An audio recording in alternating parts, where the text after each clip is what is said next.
Assalamualaikum warahmatullahi wabarakatuh. Selamat pagi Ibu Siti Rahmawati sebagai dosen pengampu dan teman-teman semuanya.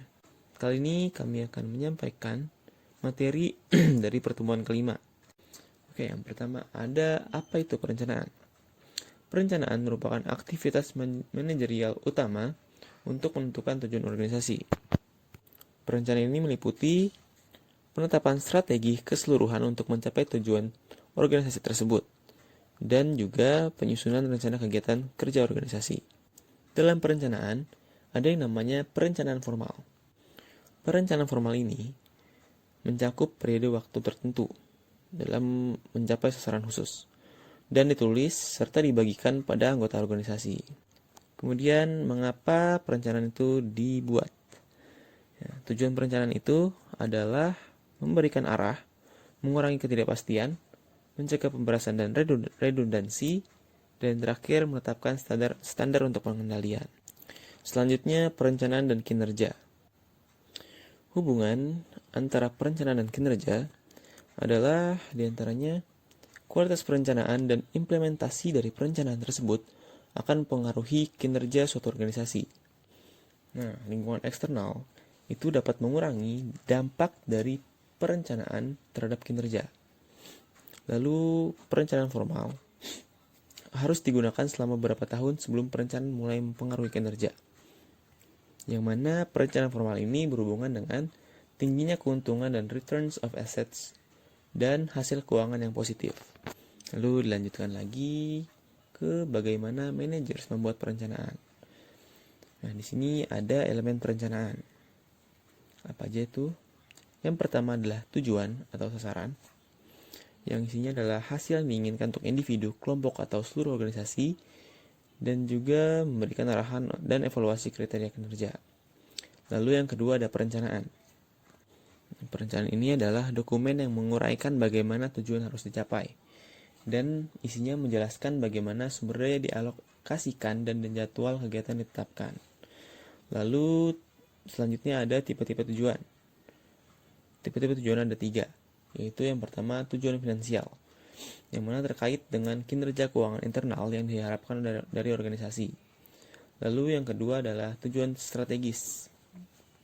Tujuan strategis ini berkaitan dengan kinerja perusahaan relatif terhadap faktor-faktor di lingkungan eksternalnya, misalnya pesaing.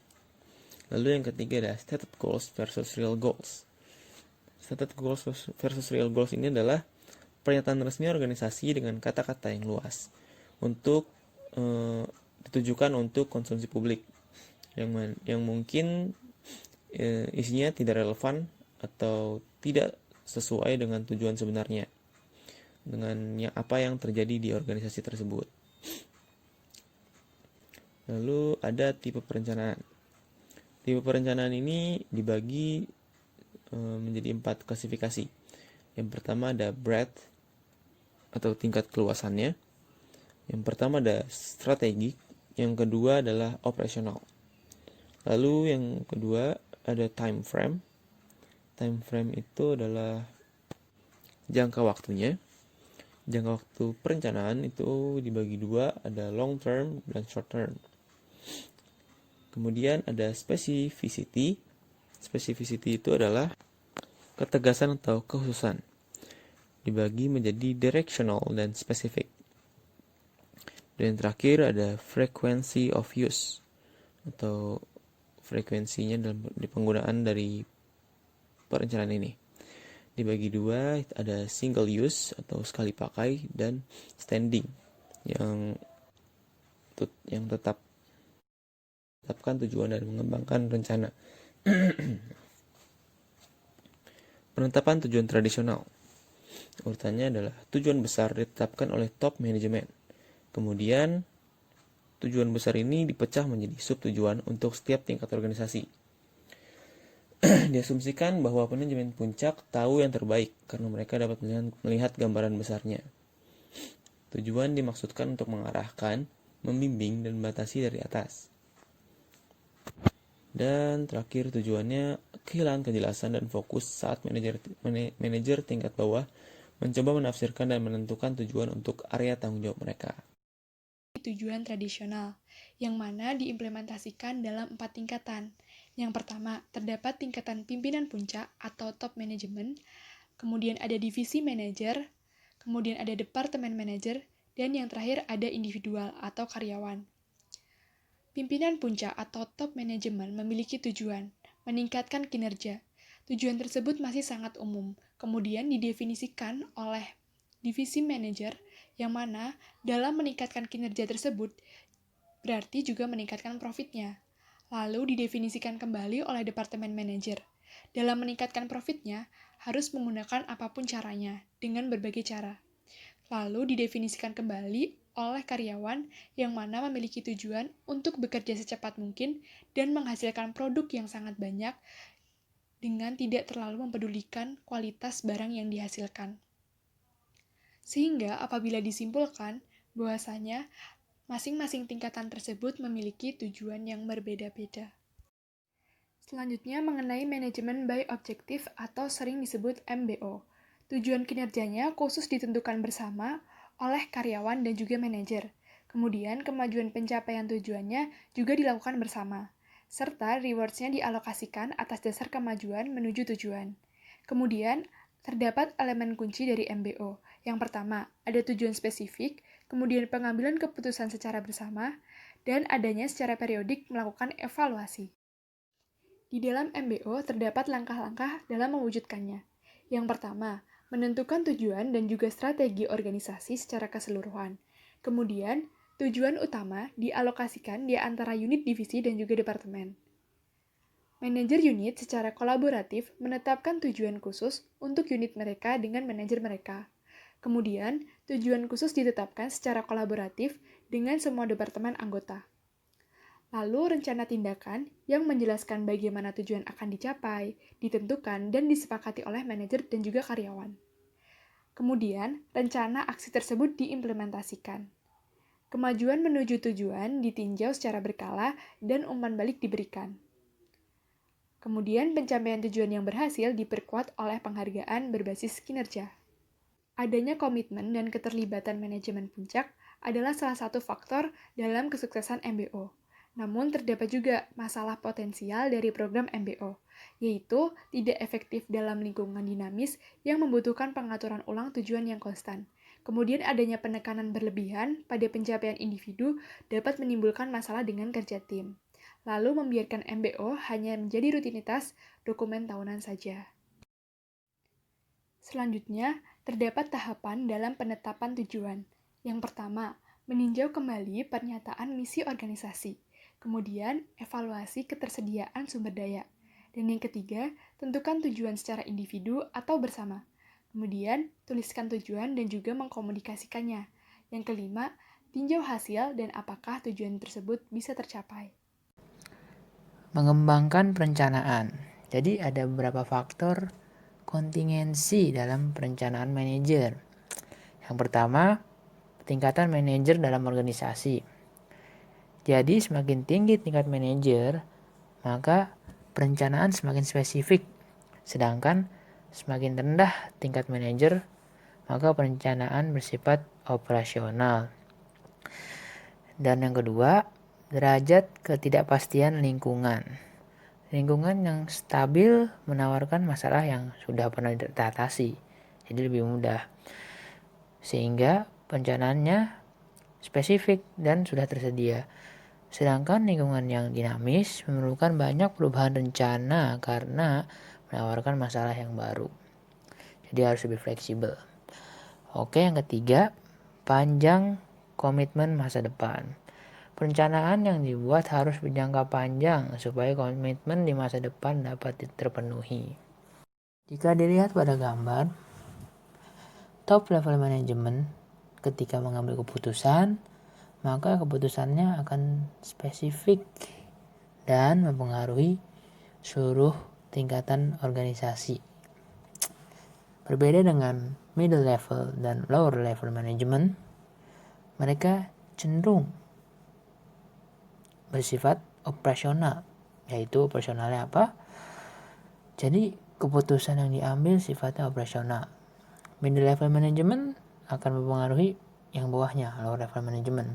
Dan begitu pula juga dengan lower level management, akan mempengaruhi bawahnya, tapi tidak mempengaruhi keseluruhan organisasi. Ada beberapa yang bisa dilakukan seorang manajer ketika ingin membuat sebuah perencanaan.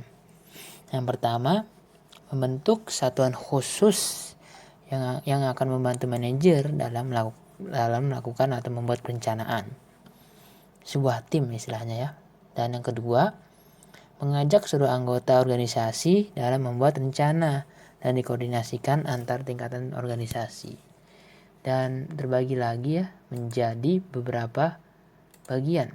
Yang pertama ada bottom up approach.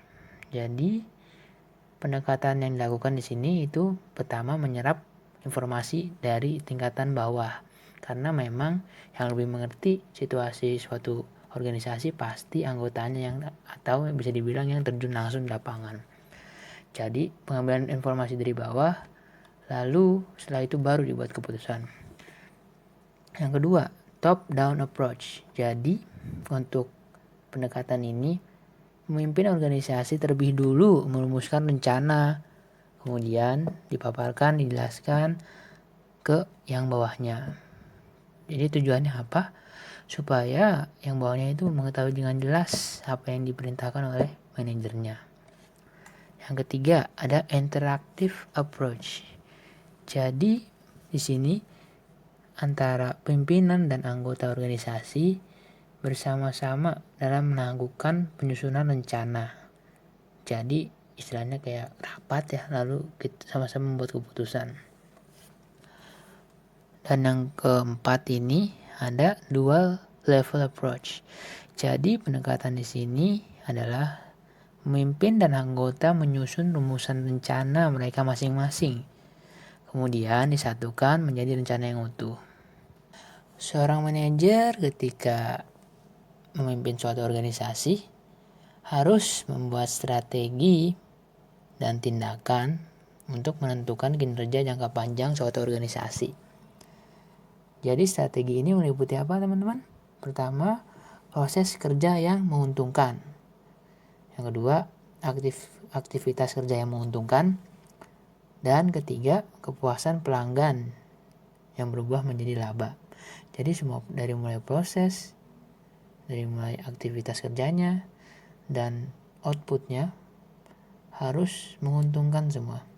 Sehingga menghasilkan laba, yaitu sebuah keuntungan dari pelanggan, dan menghasilkan laba juga dari perusahaan itu sendiri. Mengapa seorang manajemen, dalam hal ini manajer, sangat harus melakukan sebuah atau membuat sebuah strategi? Strategi ini penting. Pertama, meningkatkan kinerja organisasi. Kedua, sebagai alat monitoring, lalu evaluasi, dan menjadi pengalaman untuk organisasi tersebut. Dan pengalaman tersebut bisa digunakan sebagai inovasi, karena seperti kita ketahui lingkungan bisnis yang selalu berubah atau dinamis. Dan yang terakhir, melakukan koordinasi antar golongan organisasi supaya tujuan organisasi tercapai. Organisasi ini luas, menghubungkan banyak orang. Jadi strategi ini diperlukan untuk menghubungkan semua orang tersebut, supaya tujuan tercapai. Saya akan menjelaskan bagaimana atau proses menjadi seorang strategic management. Yang pertama, kita harus identifikasi ya, organisasi kita seperti apa, tujuannya seperti apa, mungkin laba yang ingin dicapai, dan juga ide-ide yang masuk. Dan kedua, setelah kita tahu apa yang kita ingin lakukan, jangan lupa lakukan analisis terhadap faktor eksternal dan internal. Metode yang bisa kita gunakan adalah SWOT analysis. Eksternal meliputi opportunities atau peluang, threats atau ancaman. Internal analysis meliputi strength, kekuatan, dan weakness, kelemahan.